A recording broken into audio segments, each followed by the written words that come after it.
સુરેન્દ્રનગર ખાણ ખનિજ વિભાગ અને સાયલા પોલીસે સંયુક્ત કાર્યવાહી કરીને સાયલા તાલુકાના વાટા વચ્છ ગામની સીમમાંથી બ્લેક ટ્રેપ ખનિજનું ગેરકાયદેસર ખાણકામ ઝડપી પાડ્યું છે। સુરેન્દ્રનગર જિલ્લાના સાયલા પંથકમાં મોટા પાયે ગેરકાયદેસર ખનિજ ખોદકામ ચાલતું હોવાની લાંબા સમયથી ફરિયાદો હતી। આ અંગે મળેલી બાતમીના આધારે તંત્ર દ્વારા પોલીસને સાથે રાખીને આ દરોડા પાડવામાં આવ્યો હતો।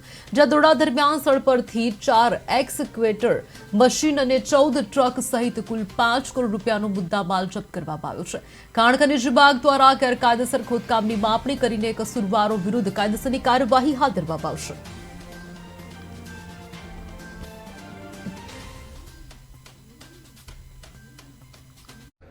ગઈકાલે સાંજે પોલીસ ઇન્સ્પેક્ટર શ્રી સાયલા અને ખાણ ખનિજ વિભાગ સુરેન્દ્રનગરની સંયુક્ત ટીમ દ્વારા સાયલા તાલુકાના વાટાવચ ગામમાં ગેરકાયદેસર બ્લેક ટ્રેપનું ખનન બાબતે રેડ કરી સ્થળ પરથી કુલ 14 ડમ્પર અને 4 એક્સકેવેટર મશીન સહિત 5 કરોડથી વધારેનો મુદ્દામાલ જપ્ત કરવામાં આવ્યો છે।